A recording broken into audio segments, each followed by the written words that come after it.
मैं सृष्टि का निर्माता।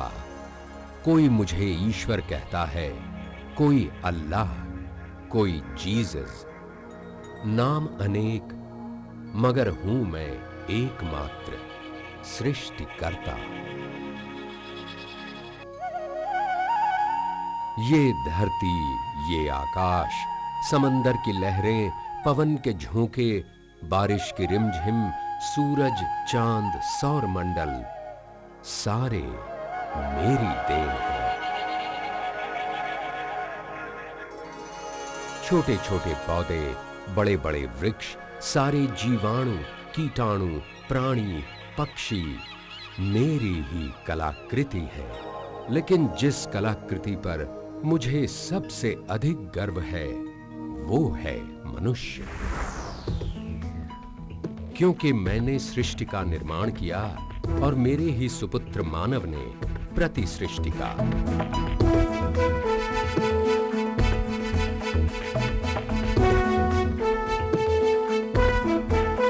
विकास की ओर सदा बढ़ने वाला ये मानव सपने देखने लगा बेहतर जिंदगी के, क्योंकि उसे दिया था मैंने वरदान बुद्धि का।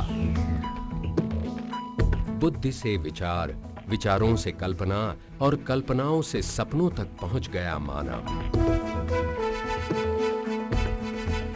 वो सपने देखने लगा और उन्हें पूरे करने की कोशिश करने लगा। जीने का अंदाज ही बदल दिया उसने। जंगल में जानवरों से रहने वाला इंसान आज जानवरों से अलग है, क्योंकि उसने ढूंढ निकाली तरकीबें अच्छी तरह जीने की। खाना पीना, कपड़े, मकान, भाषा, संगीत, नृत्य, विज्ञान, संस्कृति, धर्म, लेन देन, व्यापार, अंतरिक्ष, संगणक, हर क्षेत्र में ये सपने देखने वाला मानव कामयाब हुआ, अपनी कोशिश से, लगातार मेहनत से। लेकिन इस चोटी पर पहुंचने वालों की तादाद बहुत कम थी। सारी भीड़ थी जमीन पर। ऐसा क्यों? अगर सभी मानव मेरी ही निर्मिति है, तो फिर सभी क्यों नहीं है कामयाब? बुद्धि का उपयोग, यही उत्तर है इसका।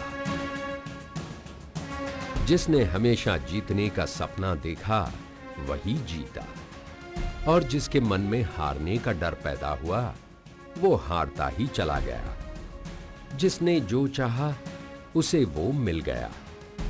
सपनों को सच करने की जिन्होंने ठानी, उन्हें तूफानों से लड़ने की ताकत भी मिल गई। और जिसका डर था सपनों से बड़ा, वो सपने देखने के लिए भी डरने लगा। जिंदगी में कुछ पल ऐसे भी आते हैं जहां खुद को साबित किया जा सकता है, लेकिन कुछ लोग इसी पल से डरते हैं।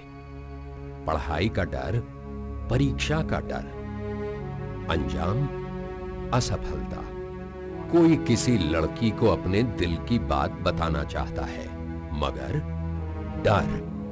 डर के मारे वो बात दिल में ही रह जाती है। दिन चले जाते हैं और एक दिन लड़की भी।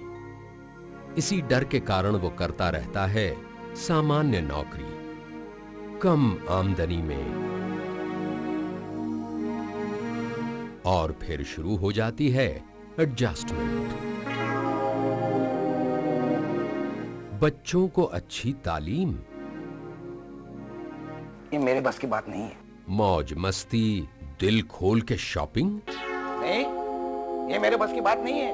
मॉल्स, थिएटर्स, देश विदेश की यात्रा, नहीं भाई नहीं, ये तो मेरे बस की बात है ही नहीं। जहां जहां वो जाता है, अपने साथ डर को लेकर जाता है और कहता रहता है, ये मेरे बस की बात नहीं है, ये मेरे बस की बात नहीं है, ये तो मेरे बस की बात है ही नहीं। सपने पूरे करने के लिए पैसों की जरूरत तो है ही, लेकिन पैसों के साथ मान सम्मान भी चाहिए। और अगर सही तरीके से इज्जत से पैसे कमाने हैं, तो नौकरी के सिवा बचता है रास्ता बिजनेस का। लेकिन वहां पर तो पहले से ही पैसों की जरूरत होती है, वो कहां से लाएंगे? उधार ले, कर्जा ले, और अगर सही वक्त पर उसे वापस न कर पाए तो कितनी बदनामी होगी भाई। क्या कोई रास्ता नहीं है सपने पूरे करने का? जिंदगी जीने की इच्छा क्या सीने में ही घुट जाएगी?